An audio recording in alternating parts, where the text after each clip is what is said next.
So I would like to take it from Luke 19th chapter. Luke 19th chapter నుండి నేను ఒక సందర్భాన్ని నేను తీయాలి అని నేను ఆశపడుతూ ఉన్నాను. సో ఇక్కడ ఏమవుతుందంటే ప్రభు అయిన యేసు పరిచర్య చేస్తూ ఉన్నప్పుడు హీస్ కమింగ్ అక్రాస్ అ ట్యాక్స్ కలెక్టర్. అంటే ట్యాక్స్ కలెక్ట్ చేస్తారు కదండి, పన్ను వసూలు చేసే ఒక వ్యక్తి ఎదురొస్తూ ఉన్నాడు. అంటే జక్కయ్య అనే ఒక వ్యక్తిని మరి ప్రభు అయిన యేసు ఎదురొస్తూ ఉన్నాడు. అంటే ప్రభు అయిన యేసుకి వెంటనే కనబడుతున్నాడు. ఎందుకు తెలుసా? ఆయన ఒక చెట్టు మీద ఎక్కుతున్నాడు. ఎక్కేసిన తర్వాత ఆ చెట్టు పైన చూస్తున్నాడు ప్రభు అయిన యేసుక్రీస్తుని. ఇక్కడ ఒక ప్రవర్త వచ్చాడంట కదా, ఈ ప్రవర్త ఏం చేస్తుండో మనం చూద్దాం అని చెప్పేసి ఆయన చెట్టు పైన ఎక్కేసాడు. జక్కయ్య ఎక్కేసి చూస్తూ ఉన్నాడు, ఈ ప్రభు అయిన యేసు ఏం చేస్తాడు చూద్దాం అని చెప్పేసి. ప్రభు అయిన యేసు నడుస్తూ ఉండగా దాన్ని పట్టించుకోకుండా పోకుండా ప్రభు అయిన యేసు ఏం చేస్తున్నాడంటే జక్కయ్య అని చూస్తున్నాడు. చూసేసి వెంటనే పిలుస్తున్నాడు, కిందికి దిగిరా, నేను నీ ఇంటికి రావాలని ఆశపడుతూ ఉన్నాను అని ప్రభు అయిన యేసు చెప్పిన నెక్స్ట్ మినిట్ మనం ఏం చూస్తున్నామంటే జక్కయ్య మరి ప్రభు అయిన యేసుని ఆయన ఇంటికి తీసుకెళ్తూ ఉన్నాడు కదండి. అంటే తీసుకెళ్ళినప్పుడు వెంటనే ఆయన మారలేదండి. అక్కడ జక్కయ్య ఏం గమనించి ఉంటాడు? ఇంత పెద్ద ప్రవర్త, ఇంత పెద్ద వ్యక్తి నా యొక్క గృహానికి రావడం ఏంది అని ఆయన అక్కడ ఏం గమనించాడు తెలుసా? ఈయన నిజంగానే ఒక ప్రవర్త అని గమనించాడు. ఎందుకు తెలుసా?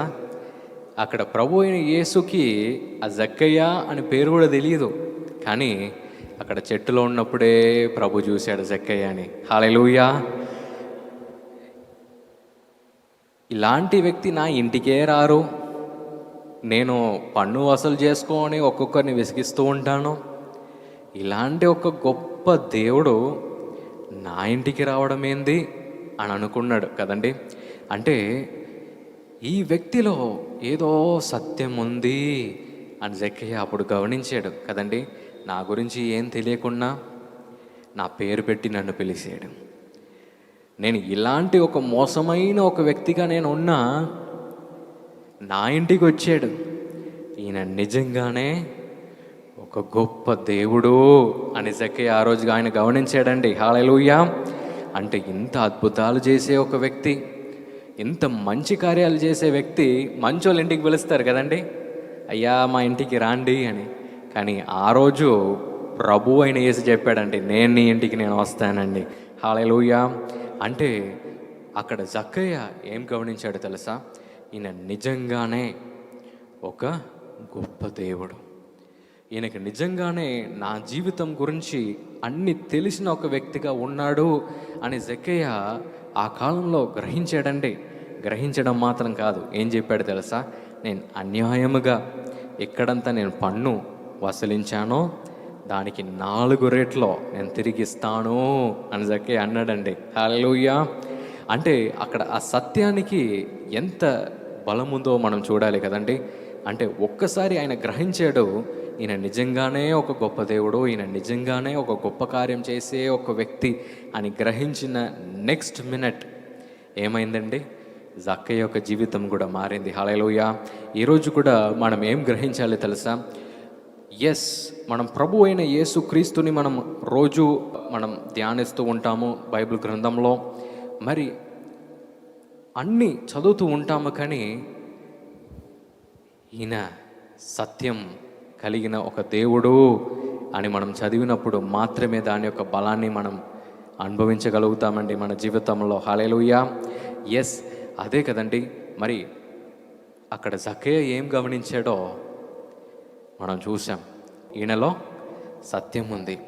ఈయనలో సత్యం ఉంది అని తెలిసిన నెక్స్ట్ నిమిషంలో ఏమైంది? ఆయన యొక్క జీవితం మారింది. విదేశంలో కెనెత్ హెగెన్ అని ఒక సేవకుడు ఉన్నారండి. సో ఆ సేవకుడు చాలా బలంగా ఆయన వాడబడ్డారు. తర్వాత ఆయన ఎంతమందికి ఆయన ప్రార్థించినా వారికి స్వస్థతలు అవుతాయంట. తర్వాత ఆయన అభిషేకంలో చాలా బలంగా ఆయన ముందుకు వెళ్ళేదంట. అంటే ఎవరినంతా ఆయన ముడతాడో వాళ్ళందరికీ అభిషేకం వస్తుందంట. తర్వాత వారి యొక్క జీవితం అనేది ఇంకా బాగుపడుతూనే ఉంటుందన్నమాట.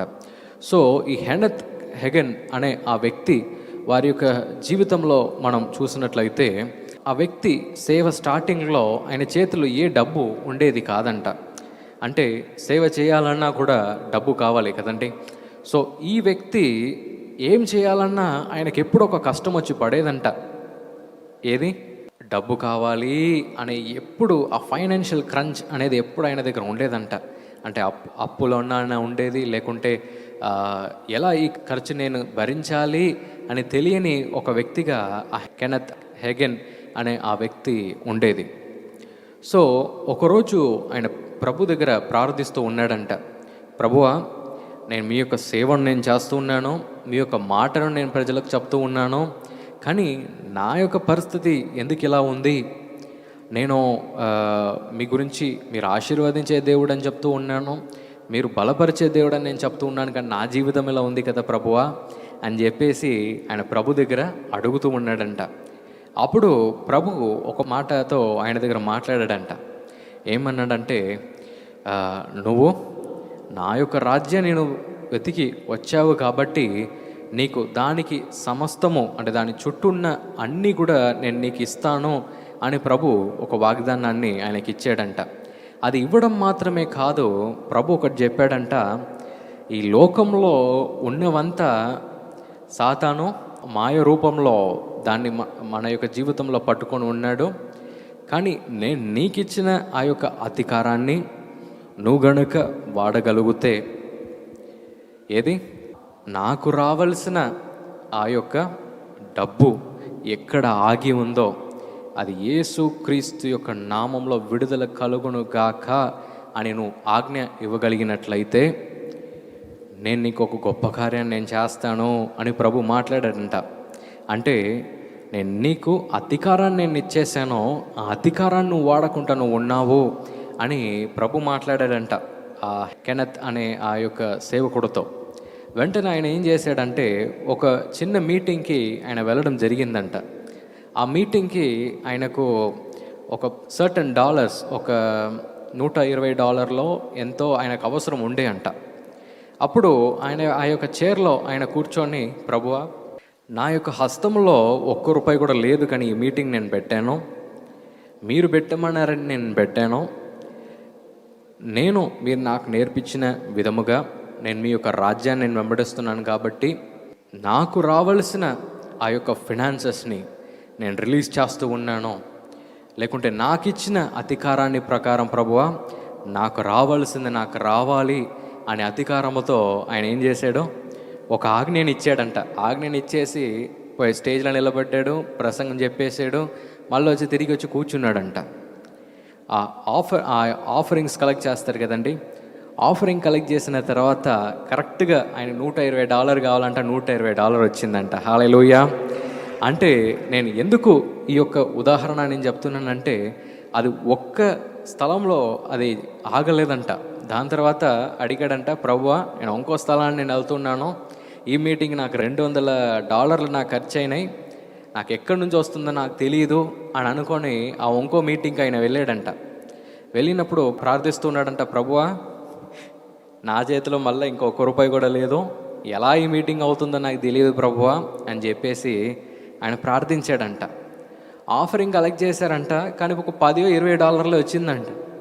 వెంటనే ఆయనకు భయం వేసిందంట, ప్రభువా ఏంది ఇది తిరిగి మళ్ళీ నాకు కష్టం వచ్చినట్టుంది అని చెప్పేసి ఒక ప్రార్థన చేశాడంట. ప్రభువా, మీరు నాకు ఇచ్చిన అధికారం ప్రకారం నా కొరకు ఏమేం ఫినాన్సెస్ నాకు విడుదల కావాలో దాన్ని నేను విడుదల చేస్తూ ఉన్నాను అని ఒక ఆజ్ఞను ఇచ్చేసి కారు ఎక్కడానికి వెళ్ళాడంట. వెళ్ళినప్పుడు వెంటనే ఎవరో వచ్చి ఆయనకి చేతిలో ఆ $200 ఇచ్చారంట. హల్లెలూయా. అంటే నేను ఎందుకు ఈ ఒక ఉదాహరణ నేను మీకు చెప్తున్నాను తెలుసా అండి, సత్యం అనేది అందరికీ తెలుసు, కానీ దాన్ని మనం నమ్మము కదండి. కానీ ఈరోజు ప్రభు మన దగ్గర ఏమంటున్నాడంటే, ఆ సత్యంలో ఉన్న శక్తిని మనం విడుదల చేయాలి కదండి. అంటే వాక్యం మనం చదువుతూ ఉంటాము, కానీ దాన్ని మనం విడుదల చేస్తూ ఉన్నామా అని మనం చూడాలి. అంటే ఇక్కడ ఈ కెనత్ అనే ఆ వ్యక్తి ఏం చెప్పాడు? సాతాను నాకు రావలసిన ఏ ఏ ఫినాన్సెస్, అంటే నాకు రావలసిన డబ్బంతా ఏమంతా ఆగి ఉందో ప్రభువా, వాటన్నిటినీ నేను విడుదల చేస్తూ ఉన్నాను అనే ఒక సత్యాన్ని ఆయన మాటి మాటికి చెప్తూ ఉండగా ప్రభు ఆయనను ఎంత హెచ్చించాడో తెలుసా అండి? పెద్ద పెద్ద స్టేడియంలో మీటింగ్ పెట్టే అంత ప్రభు ఆయనను హెచ్చించాడంట. అంటే ఆ సత్యంలో ఆ సత్యాన్ని నమ్మటం మాత్రం కాదు, కానీ దాని ప్రకారం నడిసే ఒక వ్యక్తిగా మనం ఈరోజు మారాలి. హల్లెలూయా. ఎస్, ఈరోజు కూడా ప్రభు మన దగ్గర అదే మాట్లాడుతున్నాడు. ఏం తెలుసా? సత్యంలో ఉన్న ఆ శక్తిని మనం గ్రహించాలి. సత్యం అంటే ఏందండి? దేవుని యొక్క వాక్యము. హల్లెలూయా. జెనసిస్ టు రెవల్యూషన్స్ ఏమేమి ఉందో బైబిల్ గ్రంథంలో అదేందండి? అన్నీ కూడా సత్యాలే. హల్లెలూయా. ఒక సేవకుడు ఒక్కొక్క మీటింగ్కి ఆయన వెళ్ళి మోసెస్ కథ, తర్వాత ఆదాం ఈవ్ యొక్క కథ అని ఆయన చెప్తూ ఉన్నాడంట. ప్రభు ఒకరోజు ఆయన ఆపాడంట. రే బాబు, ఇది కథలు కాదు, నిజంగా జరిగింది అన్నాడంట. హల్లెలూయా. మన బైబిల్ వాక్యంలో ఉన్నది ఏది కూడా కథలు కావు, ఏది కూడా మాయలు కావు, అన్నివి సత్యమే. హల్లెలూయా. ఎస్, ప్రభు మన కొరకు ఇచ్చిన అన్ని వాగ్దానాలు, అన్ని ఆశీర్వాదాలు, తర్వాత దాంట్లో ఉన్న అన్నీ కూడా సత్యాలే. హల్లెలూయా. ఎస్, ఈరోజు మనం గట్టిగా దాన్ని నమ్మాలి కదండి. మళ్ళా ఇంకో వ్యక్తి ఆయనకేందంటే ప్లంబర్ వర్క్ ఉంటుంది కదండి. ప్లంబర్ చేస్తూ ఉంటారు, అంటే పైప్స్ కనెక్ట్ చేస్తారు, అన్నిటినీ చేస్తూ ఉంటారు అన్నమాట. ఆ వ్యక్తికి చదవడం రాదు, రాయడం రాదు, ఏది రాదు. కానీ వారి యొక్క భార్య దగ్గర ఆయన నేర్చుకున్నాడంట ఎలా రాయాలి, ఎలా చదవాలి. అన్నిటినీ చదివేసి మొదట దేన్ని చదవడం స్టార్ట్ చేశాడు తెలుసా అండి? బైబిల్ని చదవడం ఆయన స్టార్ట్ చేశాడంట. అంటే నాకు చదవడం వచ్చింది కదా అని వేరే ఏదేదో చదవకుండా ఎప్పుడు చూసినా ఆయన చేతిలో బైబిల్ ఉండేదంట అండి. అంటే ఆయన ఒక సవాల్ వేస్తాడంట, నాకు ఒక 30 నిమిషాల పైన నా చేతిలో బైబిల్ లేదు అని అంటే నన్ను అలా పట్టుకోండి చూద్దాం అని ఒక సవాల్ ఆయన వేస్తాడంట.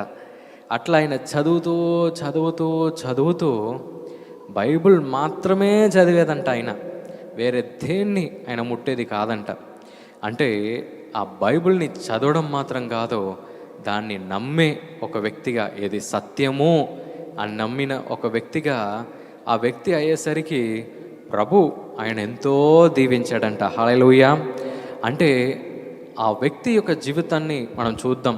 ఒక ప్లంబర్గా ఆయన ఉండే, కానీ ప్రభు ఆయనను ఎంతో ఒక గొప్ప స్థితిలో ఆయన చేస్తాడంట. ఎందుకు తెలుసా? దేవుని యొక్క వాక్యంలో శక్తి ఉంది. హల్లెలూయా. దాన్ని నమ్మిన ఒక వ్యక్తికి మాత్రమే దాని యొక్క ఆశీర్వాదాల్లో, దాని యొక్క మంచివి చెడివి అన్నివి కూడా వాళ్ళకు సొంతం అవుతుందండి. ఈ ప్రోగ్రాం మీకు ఆశీర్వాదకరంగా ఉన్నదని మేము నమ్ముతున్నాం. ఫస్ట్ లైక్ చేయండి, తెలిసిన వారు మీ ఫ్రెండ్స్ అందరికీ మీరు షేర్ చేయండి, తర్వాత సబ్స్క్రైబ్ చేయండి. తప్పగా ప్రభు మిమ్మల్ని దీవిస్తాడు. ఇక రాబో వీడియోను కూడా మీరు చూడండి, దీవించబడండి. ప్రభు మిమ్మల్ని దీవించును గాక. God bless you.